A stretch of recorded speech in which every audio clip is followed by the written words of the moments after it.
দেখছেন স্বাধীন সংলাপ, সৌজন্যে আলোক হেলথ কেয়ার অ্যান্ড হাসপাতাল। আজকে আপনাদের সাথে আছে আমি রেজওয়ান ফয়েজ। নির্বাচনের আগে জোটের রাজনীতি মনে হয় বেশ জমতে শুরু করেছে। আজকেই এনসিপি, এবি পার্টি ও রাষ্ট্র সংস্কার আন্দোলন মিলে একটি নতুন জোটের আত্মপ্রকাশ হয়েছে, গণতান্ত্রিক সংস্কার জোট নামে। এর আগে আমরা দেখতে পেয়েছি জামায়াত ইসলামী সহ 8টি ইসলামিক দল, তারা একটি রাজনৈতিক মোর্চা কিংবা নির্বাচনী মোর্চা বলেন, তারা একটি হয়েছে এবং তারা কিন্তু এটি নিয়ে এই 8 দল রাজনীতি মাঠে, আন্দোলনের মাঠে আছে, বিভিন্ন জায়গায় তারা সভা সমাবেশ করছে। আলোচনা আছে যে নির্বাচনের সময় তারা একটা সমঝোতার নির্বাচন তারা যাবে, আসন সমঝোতা করবে এই 8টি দল, এখন পর্যন্ত 8টি দল। বিএনপির সাথেও অনেকগুলো রাজনৈতিক দল জোট আছে।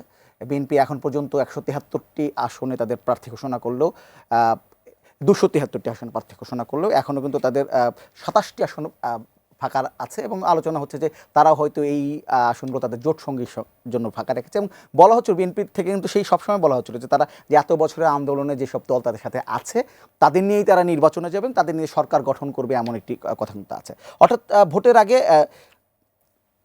এই জোটের রাজনীতি জমে উঠেছে, কিন্তু জোটের রাজনীতিগুলো মানুষের প্রত্যাশাটা আসলে কতটা পূরণ করতে পারবে, নাকি সবগুলো আসলে এই রাজনৈতিক দলগুলো নিজস্ব কৌশল, ক্ষমতা যাওয়ার এক ধরনের প্ল্যাটফর্ম যদি বলি সেটাই নাকি? এই বিষয় নিয়ে কথা বলব। দুজন আছেন আমাদের সঙ্গে, একটু পরিচিত হয়নি।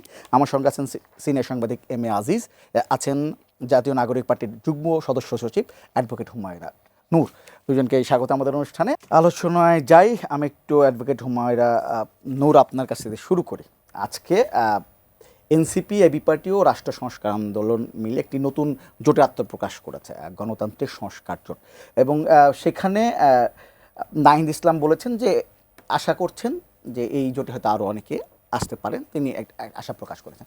আমার একটু জানার জায়গা, নির্বাচনের এই সময় এসে আমরা একসময় শুনতাম যে এনসিপি হয়তো বিএনপির সাথে যাবে, কখনো হয়তো জামায়াত ইসলামের সাথে তাদের নাম এসছে। যে দলগুলো মূলত যদি বলে নির্বাচনের পর রাষ্ট্র ক্ষমতায় যাওয়ার দৌড়ে আছে, সেগুলোর সঙ্গে জোট না করে একটা নতুন জোটের আত্মপ্রকাশ, এটা আসলে এনসিপির কি খুব একটা লাভবান হলো, নাকি ওসব দলের সাথে না যেতে পেরে শেষ পর্যন্ত একটা এই দলগুলো নিয়ে একটা জোট করা হলো? ধন্যবাদ আপনাকে। আজকে আমার যিনি সহ আলোচক আছেন বিজ্ঞ সিনিয়র সাংবাদিক এম এ আজিজ সাহেব এবং আমাদের আজকে যারা দেখছেন সকলকে সালাম এবং শুভেচ্ছা জানিয়ে শুরু করছি। আচ্ছা, এনসিপির যেই রাজনৈতিক প্ল্যাটফর্মে আবির্ভাব, এই গল্পটা বারবার বলি কিন্তু আবারও বলতে চাই, আমরা কিন্তু বাংলাদেশের রাজনীতির মাঠে পাটা রেখেছি গণতন্ত্র পুনরুদ্ধারের জন্য। ধরেন বাংলাদেশের ইতিহাসে এই পর্যন্ত যতগুলো রাজনৈতিক জোট হয়েছে, এই জোটগুলোর ইতিহাস যদি আমরা একটু পেছনে ফিরে তাকাই, আমরা দেখতে পাই যে ধরেন বাকশাল কায়েম হওয়ার পর সেইটা দূর করার জন্য, গণতন্ত্র পুনরুদ্ধার করার জন্য এবং সামরিক শাসন বলেন বা ধরেন আমাদের স্বৈরতান্ত্রিক রাষ্ট্র কাঠামোর পরিবর্তন করে গণতান্ত্রিক যে রাষ্ট্র কাঠামো সেইটা পুনর্বিনির্মাণের জন্যই কিন্তু বারবার জোট হয়েছিল। যখন প্রথমবার ধরেন আমরা যদি 3 দলীয় জোটের যে রূপরেখার কথা বলি, সেই সময়টা কিন্তু এই যে জোট হয়েছিল সেইটার মূল কারণটা কি ছিল? গণতন্ত্র পুনরুদ্ধার। এরপরে যতবার নির্বাচন হলো, রাজনৈতিক দলগুলো এই যে মূল যে সেন্সটা, যেই কারণে এই জোটগুলো হয় যে গণতন্ত্র পুনরুদ্ধার, এইটার সংজ্ঞাটা পরিবর্তন করে দিল। এবং কালের বিবর্তনে যতবার নির্বাচন আসে, রাজনৈতিক দলগুলো নির্বাচনে জেতার জন্য ক্ষমতা কেন্দ্রিক জোট সৃষ্টি করা শুরু করলো। কিন্তু বাংলাদেশের ইতিহাসে আমরা পিছন থেকে শিখে সামনে এগিয়ে যেতে চাই এবং বাংলাদেশকে পুনর্বিনির্মাণের শপথ নিয়ে আমরা বাংলাদেশের মানুষের সামনে রাজনীতি করতে এসেছি, তাই না?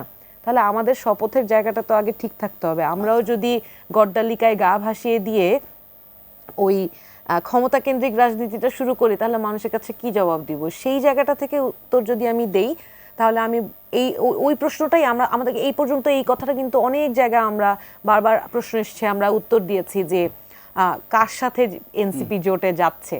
আমরা বারবারই একই উত্তর দিয়েছি যে আমরা যেই বাংলাদেশ পুনর্বিনির্মাণ এবং সংস্কারের যেই চিন্তা চেতনা আমরা ধারণ করি, সেই মোরালটা, সেই সেন্সটা, সেই ধ্যান ধারণাটা যারা হোল্ড করবে, যারা ধারণ করবে, আমরা তাদের সাথেই জোটে যাব। এখন ধরেন আমরা যখন ঐক্যমত্য কমিশনের বৈঠকে আলাপে বসেছিলাম, তখন তো গণভোট বলেন, সংস্কার প্রস্তাব বলেন, অনেকগুলো প্রস্তাবে সবাই অনেক সুন্দর করে রাজি হয়েছিল এবং শেষ পর্যন্ত একটা সনদের রূপ আমরা পেয়েছি, তাই না? জুলাই সনদ বাস্তবায়ন একটা অধ্যাদেশও হয়েছে।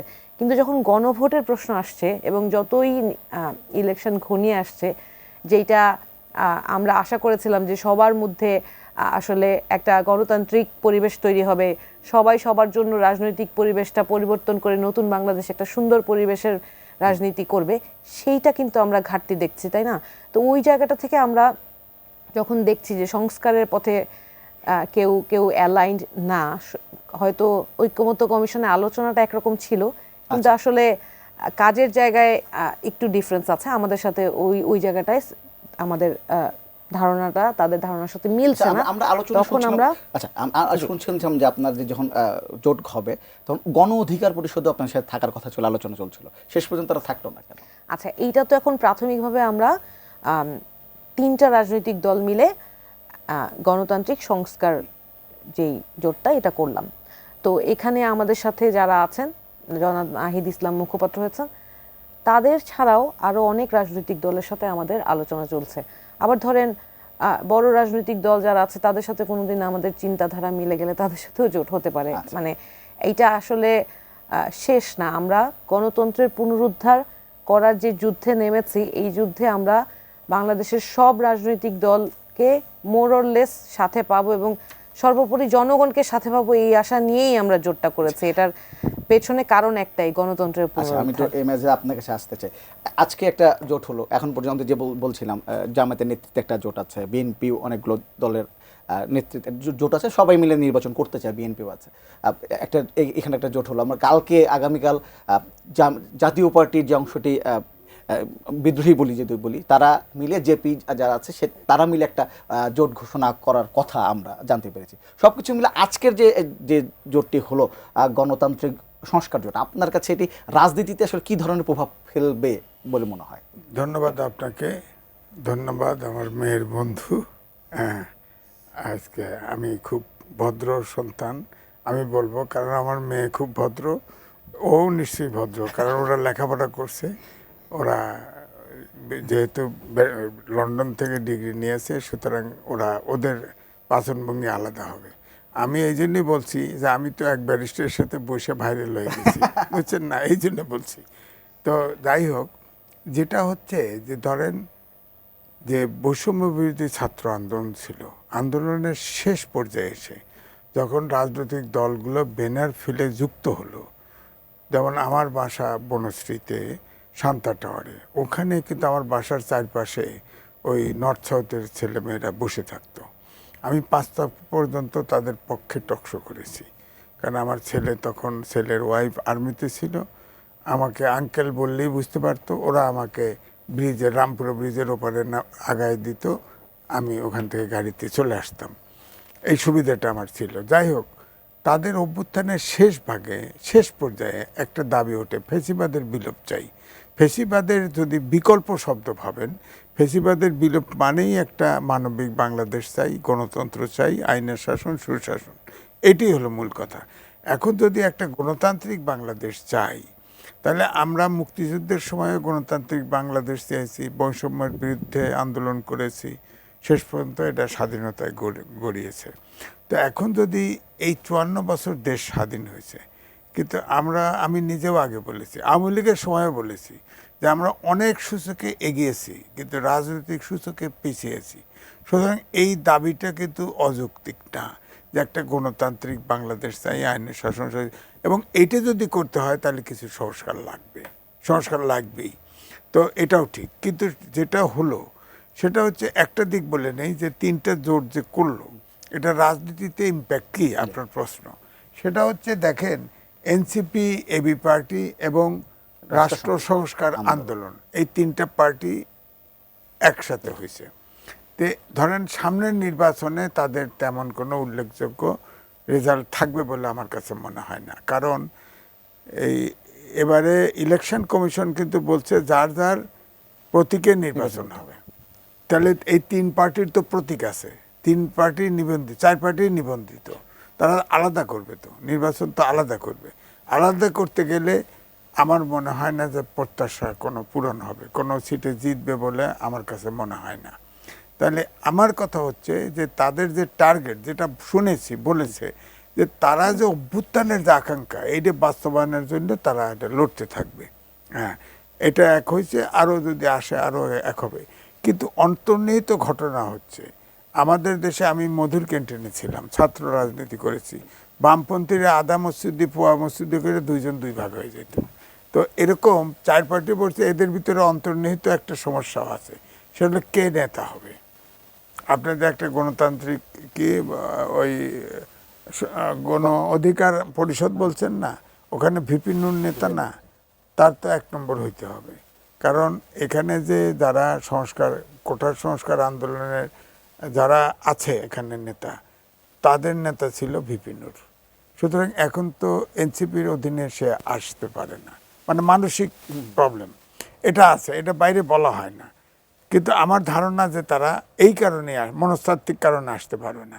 আর এবি পার্টির মঞ্জু ভাই, তিনি সিনিয়র ছাত্র শিবির প্রেসিডেন্ট ছিলেন, লোকটা খুব ভালো, সে ওইগুলো কারণে সে তার লক্ষ্য অ্যাচিভ করার জন্যে সে ওকে আসছে, এইটাই। সবাই তো একরকম না, তাই না? তো এখন এই জন্যে আমি বলছি যে এই মুহূর্তে নির্বাচনের আগে তারা কিন্তু, আর হলো এনসিপির যেটা, সেটা হচ্ছে কি, ধরেন 52 সাল থেকে, আমি তো ধরেন 68 সাল থেকে তো সব আন্দোলন দেখেছি, অংশগ্রহণও করেছি। আপনি দেখেন 52 সাল থেকে সব আন্দোলনের অগ্রভাগে ছিল ছাত্ররা, কিন্তু এনসিপির অগ্রভাগে যারা ছিল তারা এত বিতর্কিত কখনো হয় নাই, কেউ সরকারের অংশও নেয়নি। বলবেন যে সরকারের অংশ নেওয়াকে অপরাধ না, অপরাধ না, কিন্তু তাহলে বস্তুনিষ্ঠ তার সততার সাথে কাজ করে এত বিতর্কিত জড়াবে কেন? বিতর্ক যদি হয়ে থাকে তাহলে ধরে নেব অনভিজ্ঞতা, অথবা তারা ইচ্ছাকৃত বিতর্কে জড়িয়েছে। সুতরাং এই জন্যই বলছি যে আগে যে আমাদের আকাঙ্ক্ষা ছিল যে অন্ততপক্ষে 54 বছরে যা পাই নাই, অন্তত এই অভ্যুত্থানের পরে ছাত্ররা অন্তত প্রেশার গ্রুপ হিসেবে কাজ করবে, আমাদের আকাঙ্ক্ষা পূরণ হবে, সেই আকাঙ্ক্ষায় তো পূরণ হওয়ার সম্ভাবনা দেখছি না। আমি আসবো, আমি একটু অ্যাডভোকেট আহমেদ নূর আপনার কাছে একটু জানতে চাই যে তিনটি দল আত্মপ্রকাশ করলো, তিনটি দল নিয়ে জোট আত্মপ্রকাশ করলো, কিন্তু আমরা দেখতে দেবো নির্বাচন যতটা কাছে এগিয়ে আসছে, ততই যেন এনসিপির যে আগে যেভাবে আলোচনায় ছিল, আমি জানি না আপনি এটা একমত হবেন কিনা, আগে যেভাবে আলোচনায় ছিল, নির্বাচন যত কাছে আসছে ধীরে ধীরে এনসিপি আলোচনা থেকে একটু কি বাইরে একটু চলে যাচ্ছে, যেখানে বিএনপি কিংবা জামায়াত ইসলাম যেভাবে রাজনীতির মাঠ কিংবা আলোচনাটা যেভাবে নিয়ে নিচ্ছে, আপনার কাছে কি মনে হচ্ছে যে একটু আলোচনা বাইরে চলে যাচ্ছেন আপনারা? আচ্ছা, এইটার একটা ছোট দুই শব্দে উত্তর দিই, সেটা হচ্ছে প্রাতিষ্ঠানিক রাজনীতিকরণ। এটার কারণ হচ্ছে, ধরেন মিডিয়া বলেন, ধরেন একটা প্রতিষ্ঠান, একটা সংগঠন, একটা রাজনীতি দল কোন কোন বিষয়গুলো সবচেয়ে বেশি আলোচনায় থাকবে, এটা কিন্তু মিডিয়ার দ্বারা ম্যানিপুলেটেড হয়। আপনি যদি ম্যানিপুলেশন শব্দটা না ইউজ করে একটা সুন্দর ভাষা বলতে চাই আমি, সেটা হচ্ছে নিয়ন্ত্রিত হয়। এখন যখনই জুলাই মাসে প্রফেসর ডক্টর মোহাম্মদ ইউনূস, আমাদের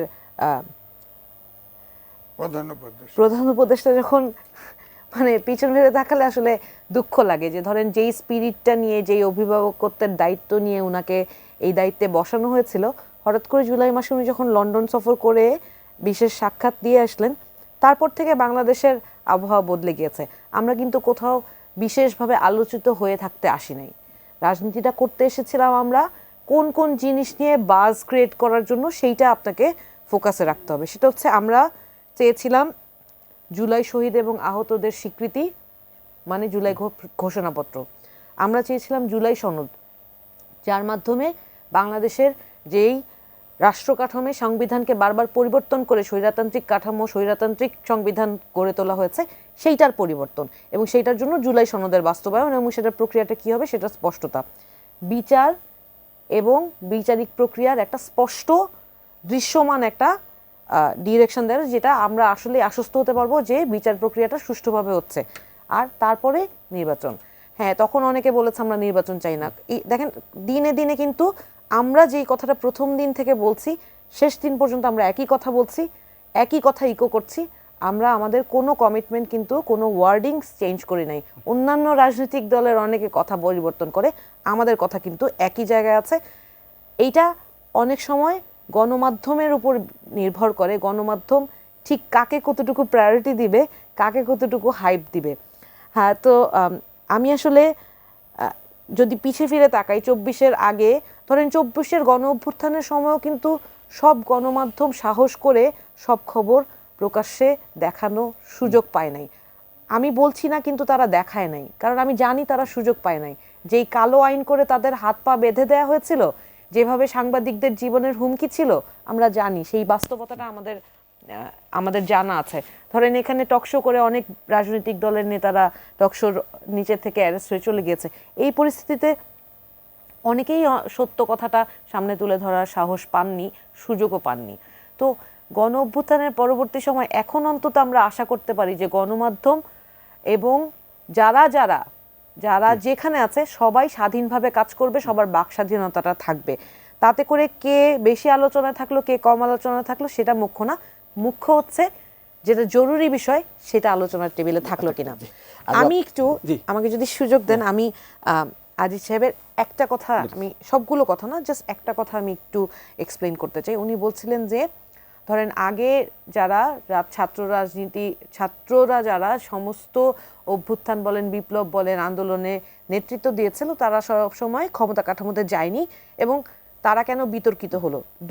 এই দুইটা জিনিসকে আমি একটা উত্তরে আমি একটু জাস্ট, আমাকে একটু সময় দিলে আমি এক্সপ্লেইন করতে চাই। সেটা হচ্ছে ধরেন অভ্যুত্থানের পরে এই ছাত্রদের পক্ষ থেকে প্রস্তাব এসেছিল জাতীয় সরকার গঠন করার, কিন্তু একটি বিশেষ রাজনৈতিক দল এই জাতীয় সরকার গঠন করার পক্ষে ছিল না বলেই এই ছাত্রদের নেতৃত্ব থেকে 2-3জনকে সাথে অরাজনৈতিক কয়েকজনকে বাংলাদেশের এই এই এই সরকারের দায়িত্ব নিতে হলো, তাই না? তো তারা কিন্তু শখ করে নিজেদের এই স্টেকটা নেয় নাই, এবং যাদেরকে বসেছে তারাও কিন্তু রাজনৈতিক ব্যক্তিত্ব ছিলেন না। তাদেরকে যেই দায়িত্ব দেওয়া হয়েছিল এই চিন্তায় দেওয়া হয়েছিল যে তারা বাংলাদেশের মানুষকে সার্ভ করবে, গণতন্ত্র পুনরুদ্ধারে কাজ করবে, এই যারা নিহত হয়েছে, আহত হয়েছে, বাংলাদেশের ইতিহাসে যারা নিষ্পেষিত তাদের পক্ষে কাজ করবে। সেইটার দায়িত্ব তারা কতটুকু পালন করেছে সেইটা আরেকটা প্রশ্ন। এখন বিতর্কের জায়গায় আসেন। ধরেন একটা গণ অভ্যুত্থানের শক্তি যারা জানের ভয় করে নাই, যারা নিরস্ত্রভাবে এতগুলো মানুষ হত্যা হচ্ছে জেনে বুঝে, এবং তাদের লাশও পাওয়া যাবে না এইটা জেনে এত ছোট ছোট ছেলেমেয়েরা রাস্তায় নেমে এইভাবে আন্দোলনে অংশগ্রহণ করেছে, সেই দুঃসাহসী ছেলেমেয়েরা, তাদের কি মনে করেন যে তাদেরকে আপনি টাকা দিয়ে কিনে ফেলতে পারতেন? এই টাকা কি তাদেরকে টানে? এই টাকা তাদেরকে টানে না, এই বিতর্ক তাদেরকে টানে না। ধরেন যেই বিষয়গুলো নিয়ে বিতর্ক হয়েছে, সবচেয়ে বেশি বিতর্ক কি টাকা পয়সার লেনদেনই তো। এই টাকা পয়সা কি তাদের টানলে কি তারা এই আন্দোলনের সফলতা আনতে পারতো না। আপনি যখন কারো ক্রেডিবিলিটি নষ্ট করতে চান, তখন সবচেয়ে সহজ উপায় হচ্ছে তাকে একটা আর্থিক দুর্নীতির অভিযোগ তুলে দেন, এবং সেটা প্রমাণ লাগবে না, আপনি খালি অভিযোগটা তুলে দেন, এটা মার্কেটে ফলাও করে ছড়িয়ে দেন, সর্বশক্তি লাগিয়ে দেন। ধরেন আমরা তো নতুন রাজনীতি করতে এসেছি, এনসিপির অনেক নেতা তো জীবন মানে পরিবর্তন এসেছে, সেটা তো একদম দৃশ্যমান। এইটারও এক্সপ্লেনেশন আমি দিচ্ছি। হ্যাঁ, ধরেন আজকে আমাদের কোন রাজনৈতিক নেতা গাড়ি ব্যবহার করেন, কোন রাজনৈতিক নেতার হয়তো চালচলনের পরিবর্তন এসেছে। এইটা না, মানে ধরেন একদিন আমাদেরই একজন রাজনৈতিক নেতার একজন পরিবারের সদস্যর সাথে কথা বলতে গিয়ে তার শাশুড়ি মা খুব দুঃখ করে বলছেন যে আমার ছেলে টিভিতে কথা বলে, মানে মেয়ের জামাইকে ছেলে বলছে ওকে কয়টা পাঞ্জাবি কিনে দিচ্ছে, এইটা নিয়েও মানুষজন বলে পাঞ্জাবি এতগুলা কে দিল। ধরেন অনেকে আসলে গিফটও করে, এটা অনেকে গাড়ি ব্যবহার করতে দিয়েছে। এইটা হয়তো আমাকে দিলে আমি আমার জায়গা থেকে আমি নিতাম না, কারণ আমি কাউকে আমাকে কোনো কিছু গিফট দিলে আমি বার্ডেন ফিল করি, কিন্তু উনি হয়তো এটা প্রয়োজন বোধ করে নিয়েছেন। এইটা তার মধ্যে যদি সেই রাজনৈতিক, ধরেন আমরা তো রাজনৈতিক কূটকৌশলটা শিখি, বুঝতে পারছি। ওই যে জায়গায় জায়গায় নিয়োগের যে ব্যাপারটা, যেটা রাজনৈতিক দলগুলো, আচ্ছা এই বিষয়টা একটু পরে আসি, দর্শকের কাছে ফোনটা নিয়ে নিই। জি, ধন্যবাদ। হ্যালো, আসসালামু আলাইকুম। ওয়ালাইকুম সালাম। আপনার নামটি বলে প্রশ্নটি করেন। আমি শরীয়তপুর থেকে গোলাম মোস্তফা বলছি। জি, গোলাম মোস্তফা সাহেব বলেন। আজিজ ভাইয়ের কাছে, জি, আমরা ৭১-এ যুদ্ধ করেছি একটি মানচিত্র পতাকার জন্য, এবং ২৪-এ যুদ্ধ হয়েছে জনগণের ভোটের অধিকারের জন্য। এখন যেহেতু আজকে নির্বাচন কমিশন ঘোষণা দিয়েছে এ সপ্তাহে তফসিল এবং ডিসেম্বরের ফেব্রুয়ারির প্রথমার্ধে ইলেকশন, আমি ব্যক্তিগতভাবে বিভিন্ন প্রিন্ট মিডিয়া, ইলেকট্রনিক মিডিয়া, সামাজিক যোগাযোগ মাধ্যমে এবং আমার এই 60 ইয়ার বয়সের মধ্যে আমি যেটা বুঝতে পেরেছি, বাংলাদেশের 40 থেকে 50% মানুষ এখনো বাংলাদেশ আওয়ামী লীগের সমর্থক।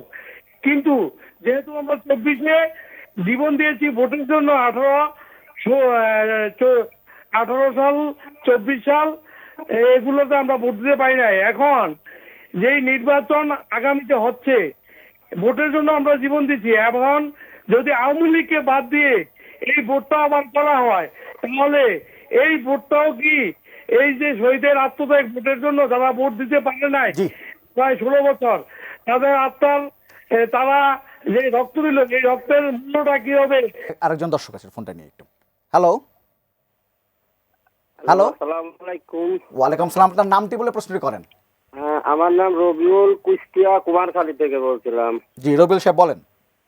হ্যাঁ, আমার এই এনসিপির কাছে প্রশ্ন, আপনারা যে সংস্কারের নাম নিয়ে আপনারা যে জোট করতেছেন, আপনারা দেশের জন্য কি সংস্কার করতেন? আমি তো দেখছি শুধু আপনারা যে কথা সমন্বয় কাছে তাদের শুধু সংস্কার হয়তো আপনাদের চেহারা ভালো হয়ে গেছে, স্বাস্থ্য ভালো হয়ে গেছে এবং অনেক দুর্নীতির খবর আমরা জানতে পারতেছি। আপনারা তো দেশের কাছে বেঈমান হয়ে পরিচিত হয়ে থাকবেন না, আমি দেখতেছি। জি ধন্যবাদ। আর এই যে আপনারা বলতেছেন যে জনগণ ভোট দিতে, জি ধন্যবাদ। আপনার প্রশ্ন পেয়েছে, নিশ্চয়ই আমরা উত্তর দেওয়ার চেষ্টা করবো। আমি একটু এম এ আপনার কাছে আসতে চাই। দুই দর্শকদের প্রশ্ন জিজ্ঞেস করি। একজন বলছেন যে নির্বাচন আসছে, সেখানে ধারণা করা হচ্ছে যে আওয়ামী লীগ অংশগ্রহণ করতে পারবে না, যদি না হয় তার প্রশ্ন তাহলে কি নির্বাচনটা গ্রহণযোগ্য হবে কিনা? দেখেন, আওয়ামী লীগের আগের অতীত আর এই শেষের অতীত, 3টা নির্বাচন দিতে পারি না উনি কিন্তু বলছে। যে দেশে 3টা নির্বাচন হয় না, সে দেশে 3টা নির্বাচনে ভোট দেওয়া যায় না, তাহলে সেই সরকার তো গণতান্ত্রিক সরকার না। তাকে এই জন্যই পালিয়ে যেতে হয়েছে আন্দোলনের সাথে। আন্দোলনে অগ্রভাগে ছিল ছাত্ররা। এখন ধরেন ইমিডিয়েটলি যেটা সম্ভব ছিল, এই সরকারের যেটা ভুল হয়েছে, এটা সাংবিধানিক সরকার, সংবিধান অনুযায়ী 3 মাস অন্তর পার্লামেন্ট না থাকলে 3 মাসের পরে নির্বাচন, না কোনো কারণে না হলে 6 মাসের ভিতরে, 6 মাসের ভিতরে নির্বাচন দিলে তখন যে হেট্রেট আওয়ামী লীগের বিরুদ্ধে ছিল, তাহলে তারা খুব বেশি হলে 10টা 5টা 15টা সিট পেত। কিন্তু এখন এই প্রশ্নটা আসতো না। উনি যে বলেছে আওয়ামী লীগের ভোটারদেরকে বন্ধ করে নাই তো, ভোটাররা তো ভোট দিতে পারবে, কিন্তু তা আওয়ামী লীগের অ্যাক্টিভিটি তো আছে। ভোটাররা ভোট করতে তার জন্মগত অধিকার, তারা ভোট দিতে পারবে, যাকে খুশি ভোট দিবে, এটা তো বারণ করা হয়নি। তাই আওয়ামী লীগ অ্যাজ এ আওয়ামী লীগ, ধরেন নাৎসি পার্টি, তারা কি এখন পর্যন্ত তাদের বিচার হয়? আওয়ামী লীগের তো সেইভাবে গ্রামের কোনো সমর্থক ধরা হচ্ছে না। আওয়ামী লীগ এখনও নিষিদ্ধ না। জাতীয় পার্টি এখন ইউনিট সরকার বলে দিচ্ছে তারা নির্বাচন করতে পারবে। তারাও এখন যে জাতীয় পার্টির যে দল ভাঙা 3-4 ভাঙা দিচ্ছে, তারা এক হচ্ছে তারা নির্বাচন করবে, সমস্যা নাই। কিন্তু এটার তো অ্যাক্টিভিটিস নিষিদ্ধ। এখন তো তারা নির্বাচন, তাদেরও বিরতি, যেমন সরকার ইলেকশন দেয় নাই, তাদেরও একটাবার বিরতি দেওয়া উচিত, কারণ 3টা নির্বাচন করতে দেয় নাই। 3টা নির্বাচন এখন তাদের বাদ দিয়েই হওয়া উচিত। এটা হলো আমার পরিষ্কার। জি জি অ্যাডভোকেট হুমায়রা নূর, আপনার কাছে একটা প্রশ্ন ছিল। আপনি মনে হয় এইটা নিয়ে কথা বলছিলেন যে আসলে তিনি যেটা বললেন যে আসলে আপনার সংস্কার কথা বলছেন, দেশের সংস্কার খুব একটা করতে পেরেছেন বা সংস্কারের পথে যেতে পেরেছেন কিনা, আপনাদের নেতাদের সংস্কারই বেশি হয়েছে, তাদের প্রশাসক আশা। আচ্ছা, রবিউল ভাই কুমারখালী থেকে বলছিলেন, আপনাকে বলতে চাই আপনি আমার বাড়ির পাশের মানুষ, আমার দাদির বাড়ি হচ্ছে শৈলকুপা। হ্যাঁ, তো আপনার কে আমরা যতটুকু আশা আমাদের উপর ছিল, সেই আশা নিশ্চয়ই কোনো জায়গায় আমরা রাখতে পারিনি। আমরা আপনাদের প্রত্যাশার জায়গাটা কোনো জায়গায় নিশ্চয়ই রাখতে পারিনি বলেই আপনি মনে কষ্টে আমাদেরকে এইভাবে প্রশ্ন করলেন যে সংস্কার কি হয়েছে এবং কারো কারো চেহারা ভালো হয়ে গেছে। আমার হয়তো চেহারাটা আগে থেকে কিছুটা ভালো ছিল। আমি আগেও এই 600 টাকা 1000 টাকা শাড়ি পরতাম, এখনও সেই 600 টাকা 1000 টাকার শাড়িই পরি, সেটাও আমি আমার আইন পেশার কষ্টের টাকা দিয়ে কেনা। মাঝে মাঝে টকশো করে যা পাই সেটাও দলের রাজনৈতিক কাজের জন্য আমাদেরকে একটা কন্ট্রিবিউশন দিয়ে দিতে হয়। এখন আসেন বাস্তবতা, যেটা আপনি বলছেন সেইটার উত্তর দিতে চাই। সেটা হচ্ছে, ধরেন বাংলাদেশের এই গণ অভ্যুত্থানের 24-এর গণ অভ্যুত্থানের পরে বৈষম্য বিরোধী ছাত্র আন্দোলনের যে প্ল্যাটফর্মটা ছিল, সেই প্ল্যাটফর্মে তো সব রকম রাজনৈতিক দল বলেন এবং সাধারণ মানুষ বলেন সবাই এসে যুক্ত হয়েছিল। এবং অভ্যুত্থানের পর পর যখন বাংলাদেশে পুলিশ যারা ছিলেন তারা তাদের দায়িত্ব থেকে ধরেন তারা তাদেরকে যেহেতু শেখ হাসিনা নিজের সন্ত্রাসী বাহিনী হিসেবে ব্যবহার করেছে, রাজনৈতিক গুন্ডা হিসেবে ব্যবহার করেছে, তাদের দায়িত্ব ছিল কি মানুষকে প্রোটেকশন দেয়া। তারা সেইটা না করে শেখ হাসিনার নির্দেশে তারা মানুষের বিরুদ্ধে অস্ত্র তুলেছে এবং তার পরিপ্রেক্ষিতে মানুষ তাদের প্রতি যে ক্ষোভের বহিঃপ্রকাশ করেছে সেটাও দুঃখজনক, তাই না? এবং সেই ভয়ের কারণে তারা অনেক দিন দায়িত্ব ছিলেন না এবং ওই পরিস্থিতিতে দেখা গেছে বাংলাদেশে এই যে বিভিন্ন জায়গায় এই ডাকাতি, সন্ত্রাসী কার্যক্রম এগুলো ভীষণ বেড়ে গিয়েছিল। তখন কিন্তু বিভিন্ন জায়গায় এই ছাত্ররা এবং সমাজের মানুষরা কমিউনিটি পুলিশিং করেছে, ট্রাফিক পুলিশিং করেছে, তাই না? কিন্তু পুলিশ যখন ফিরে এসলো এবং পুলিশকে মনোবল যাতে ঠিক হয় সেই জন্য সরকারের কিন্তু দায়িত্ব ছিল কঠোরভাবে এই সমস্ত জিনিসগুলো খুবই গুরুত্বের সাথে দায়িত্বটা পালন করা। তাহলে কি হইতো, ধরেন যারা এই যে এই পুলিশিং করার দায়িত্ব পেয়ে যারা অনিয়ম করা শিখে গেল, ধরেন আইন নিজের হাতে তুলে নেওয়া কিন্তু আপনার দায়িত্ব না, এইটার দায়িত্ব হচ্ছে আইন শৃঙ্খলা বাহিনীর। এখন আইন শৃঙ্খলা বাহিনীকে রাজনৈতিক দলগুলো নিজেদের স্বার্থে ব্যবহার করে নষ্ট করেছে, সেটা সংস্কার করাটা সবার আগে প্রয়োজন সমাজ সংস্কার করার জন্য। আমাদের এলাকায় যদি পুলিশ ঠিক থাকে, যদি পুলিশ সৎ হয়, পুলিশকে যদি আমি ঘুষ দিতে না পারি, পুলিশ যদি অন্যায়কে প্রতিহত করার জন্য দায়িত্ব পালন করে, তাহলে কোথাকার কি সমন্বয়কের দোষ দেন আপনি? আমার ভাই হইলো, আপনি আমার ভাইকে এলাকায় যদি দেখেন অন্যায় করতে, রবিল ভাই আপনাকে বলছি আপনি তাকে ধরিয়ে দিবেন, আমি বোন হিসেবে তার জামিন করতে যাব না। আমি আইনজীবী হলেও আমার ভাইকেও যদি আপনি অন্যায় করতে দেখেন তার জামিনের জন্য আমি দাঁড়াবো না। আপনারা সবাই সামাজিকভাবে সচেতনভাবে আইনের প্রতি শ্রদ্ধাশীল থেকে নিজ দায়িত্ব পালন করবেন সচেতন নাগরিক হিসেবে। যেখানে অন্যায় দেখবেন সেইটা প্রতিহত করার জন্য আইনগত ব্যবস্থা নেবেন, আইন নিজের হাতে তুলে নেবেন না। আপনার এই বক্তব্যকে আপনার সহকর্মী সবাই একই? হ্যাঁ, ধরেন আমি আপনাকে উদাহরণ দিয়ে বলছি, প্রথম যেই অস্থিরতাটা ছিল সেই অস্থিরতাটা কমিয়ে আনাটা খুব জরুরি ছিল, তাই না? তখন যখন জাতীয় নাগরিক পার্টি গঠন করা হলো তখন কিন্তু বৈষম্য বিরোধী ছাত্র আন্দোলনের প্ল্যাটফর্মটাকে বিলুপ্ত ঘোষণা করা হয়েছিল, তাই না?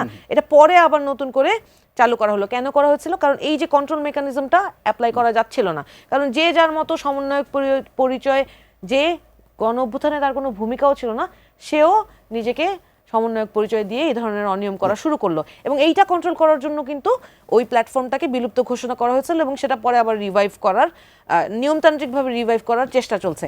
এখন দেখেন আমরা এখন পর্যন্ত আমাদের যে রাজনৈতিক পরিমণ্ডলে যে নিয়ম নীতিগুলো, ধরেন আমি একজন আইনজীবী, আমার তো দলের শৃঙ্খলা থেকে শুরু করে দলের গঠনতন্ত্র, বিভিন্ন নিয়ম নীতি গুলো গঠন করার, লেখার ব্যাপারে আমার একটা ভূমিকা রাখার সুযোগ হয়েছে। সেইখানে আমরা এখন পর্যন্ত 100% চেষ্টা করি যে দলীয় পরিচয় কেউ কোনোখানে অনিয়ম করলে আমরা তাৎক্ষণিকভাবে তার বিরুদ্ধে ব্যবস্থা নেওয়া। আপনারা আমাদের কাছে আসবেন, আমরা অবশ্যই ব্যবস্থা নিব, এই কথা আমি এখানে বসে কথা দিয়ে গেলাম। আরেকটা বিষয় যেটা আসলে উল্লেখ না করলেই না, সেটা হচ্ছে ধরেন বাংলাদেশে এই যে আইন শৃঙ্খলা বাহিনীকে তাদের যেই মূল দায়িত্ব সেই দায়িত্বে পুনরায় ফিরিয়ে আনা জন্য অনেকগুলো সংস্কার প্রয়োজন। প্রথম হচ্ছে পুলিশ সংস্কার, যেইটা এই ঐক্যমত্য কমিশনের নানান আলোচনার মাঝখানে এই পুলিশ সংস্কারের আলোচনাটা কিন্তু হারিয়ে গিয়েছে।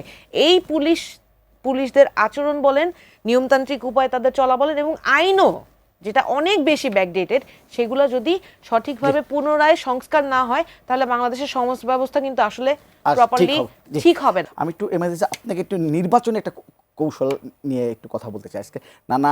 বিভিন্ন যেহেতু নির্বাচন যত এগিয়ে আসছে আমরা দেখতে পাচ্ছি সবগুলো রাজনৈতিক দলের কৌশল, নানা ধরনের কৌশল তারা করছেন। জামায়াত ইসলাম নিয়ে একটু বলতে বলি যে খুলনা 1 আসনে তারা একজন সনাতন ধর্মাবলম্বীকে দলীয় প্রার্থী ঘোষণা করেছেন। আপনার কাছে কি মনে হচ্ছে যে এই আসনে মানে এই যে একজন সনাতন ধর্মের মানুষকে প্রার্থী করা, এটি কি আসলে তাদের মানে রাজনৈতিক মৌলিক কোনো পরিবর্তন মনে হচ্ছে নাকি আসলে এটি একটা নির্বাচন জেতার কৌশল? ওই আপনি ইউটিউবে আল্লামা সাইদি আছে না, তার বক্তব্য শুনেন। জামাত ইসলামের সব কাজ ইসলামে বেদাত, তিনিই বলে সব কিছু বলতেছে।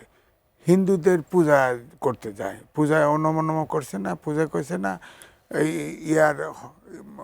ঈদ আর পূজা এক ফুলের 2 বৃত্ত, এগুলো তো সব শিরক কথা, উনিই বলছেন। এটা আমার বলা লাগবে না। ইউটিউবে যান, ইসলামিক দল এখন জামাত ইসলাম নাই, ওরা ভোট যুদ্ধে জেতার জন্য চাইছে তাই করতেছে।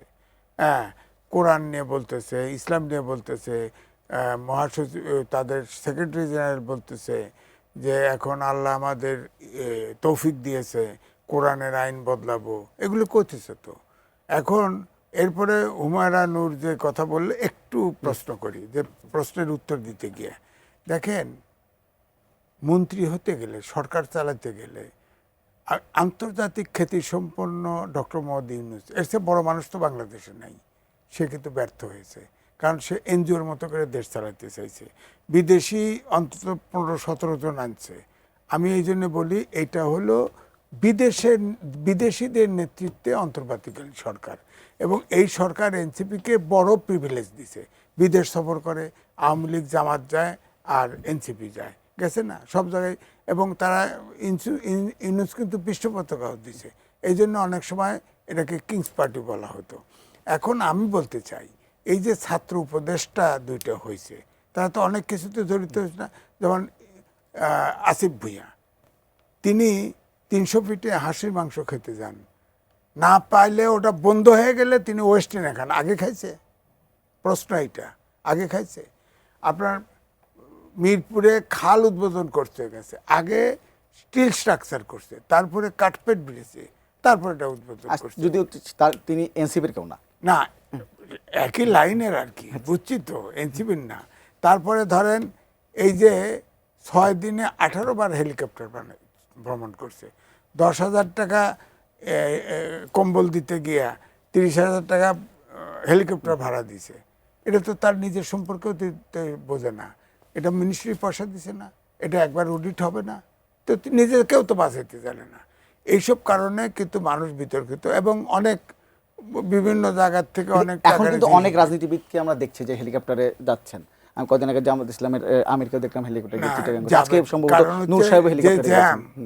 সে ইয়েতে সেগুন বাগান থেকে আইছে না, কি কষ্ট হয়েছে। আমি তো বনশ্রী থেকে আইছি, এই যে জ্যামে আটকা পড়ছি।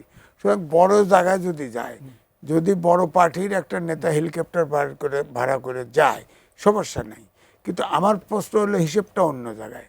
ধরেন আপনি সরকারি রিলিফ দিতে যাচ্ছেন, আপনি 10,000 টাকার রিলিফ দিলেন, 30,000 টাকার হেলিকপ্টার ভাড়া দিলেন, আপনার মিনিস্ট্রিতে হিসেব দিতে হবে না? অর্থাৎ নিজেকেও বাঁচাতে পারলেন না। তারপরে আপনি বললেন না, আমি ধরেন ওয়েস্টিনে খাইছি, আমি তো খাইনি ওয়েস্টিনে, তো এই জন্য বলছি। তো আমি যেটা আপনি যেটা প্রশ্ন করেছিলেন কি, আচ্ছা আমি হুমায়রা নূরের কাছে সময় শেষ করে তাকে একটা সময় দিই, একদম শেষ প্রশ্ন আসলে, এই যে নানাভাবে আপনাদের এই যে ইমেজ সংকটের কথা যদি ফোন করছেন, আজ এমএজ সাহেব বলছিলেন, ইমেজ সংকটটা আপনারা কিভাবে, বা আপনারা আসলে মনে করেন কিনা যে আসলে নানাভাবে ভুল হোক ঠিক হোক, একটা ইমেজ সংকটে আপনারা পড়েছেন আপনাদের দলের নেতারা? ধরেন যেটা আমরা যে সুযোগগুলো পেয়েছি বলে আমাদেরকে কিংস পার্টি বলা হয়, ওইটা সুযোগ আমি বলবো যে ওইটা আমাদের অধিকার ছিল কিছু কিছু জায়গায়। ধরেন আমাদের সাথে যারা এই গণ অভ্যুত্থানের নেতৃত্ব দিয়েছিলেন, তারপরে এই রাজনৈতিক দল যেটা এনসিপি গঠিত হলো, সেই জায়গাটা থেকে আমরা যেই মোটোটা নিয়ে এখন বাংলাদেশকে পুনর্বিনির্মাণের চেষ্টা করছি, আবারও শেষেও আবার একই কথা বলছি, সেই জায়গা থেকে আমাদের কারণেই তো এই সুযোগটা বাংলাদেশ নতুন করে পেয়েছে, যে বাংলাদেশ নিয়ে মানুষ নতুন করে স্বপ্ন দেখুক, নতুন করে ভাবুক। হয়তো আমরা সেই জায়গায় কথা বলার জন্য বিভিন্ন জায়গায় আমরা জায়গাটা পেয়েছি। এখন সুবিধার যে বিষয়টা আজিজ সাহেব উল্লেখ করলেন, ওই জন্য ছাত্র উপদেষ্টা যারা ছিলেন সবাই তো আমার দলের না, সবার ব্যাখ্যাটাও আমি আসলে দিতে পারবো না। তবে ওনারা তো একটা বেতন পান, ওই বেতনের টাকা উনি কিভাবে খরচ করবেন এটা সম্পূর্ণ ওনার ব্যক্তিগত ব্যাপার। তবে সরকারি কোষাগারের টাকা উনি কেউই যদি হিসেবের বাইরে, নিয়মের বাইরে গিয়ে খরচ করেন, সেটার জবাবদিহিতা তাকে জনগণের কাছে দিতে হবে, সে যেই হোক। এবং পরবর্তীতে যেই সরকার আসবে নির্বাচিত হয়ে, তাদের জন্য একটা স্পষ্ট বার্তা জনগণের কাছে দিয়ে যেতে চাই, সেটা হচ্ছে জনগণকে এখন মানুষ যে সর্বময় ক্ষমতার অধিকারী, সব রাজনৈতিক দলের যেমন সেটা বুঝে নেওয়া উচিত, এবং মানুষেরও এটা বোঝা উচিত যে আপনার হাতে সেই ক্ষমতা আছে, যেই ক্ষমতার দ্বারা আপনি আপনার নেতা চুজ করবেন, এবং আপনি আপনার নেতাকে তার সমস্ত অনিয়মের, যেমন ধরেন আজকে বিদ্যমান অন্যান্য রাজনৈতিক দলগুলো যত অনিয়ম করে, যত দুর্নীতি করে, বিশেষ করে। যত খুনাখুনি করে, সেইটা নিয়ে কিন্তু এত কথা হয় না। কিন্তু ছাত্র উপদেষ্টা বলেন বা এনসিপির কেউ বলেন, কোনো অন্যায় করলে সেটা নিয়ে কথা হয়। কারণ আমাদের জন্য লেভেলটা, স্ট্যান্ডার্ডটা এবং মোরাল স্ট্যান্ডার্ডটা অনেক বেশি হাই, কারণ মানুষ আমাদেরকে অনেক কিছু আমাদের কাছে প্রত্যাশা রাখে। সো আমরা ওই ক্রিটিসিজমটাকে আমরা কনস্ট্রাকটিভলি নেই এবং প্রতিজ্ঞা করতে চাই যে মানুষের প্রত্যাশাটা আমরা সততার সাথে ধরে রাখার চেষ্টা করব। যদি কোনো ভুল ত্রুটি হয়ে থাকে সেইটাও আমরা শুধরানোর চেষ্টা করব। ধন্যবাদ আপনাদের দুজনকে। এবং বাংলাদেশের মানুষের কাছে অনুরোধ করে যাব যে তারা তাদের নেতাদেরকে যাতে জবাবদিহিতা নিশ্চিত করতে পারে সেই জন্য সচেতন ধন্যবাদ থাকবেন। আপনাদের দুজনকেই আমাদের সঙ্গে যুক্ত হওয়ার জন্য। দর্শক, আজকের পর্ব থেকে এখানেই বিদায় নিচ্ছি। আগামী পর্বে আবার দেখা হবে। ততক্ষণ পর্যন্ত ভালো থাকবেন, সুস্থ থাকবেন, এটিএনের সঙ্গে থাকবেন।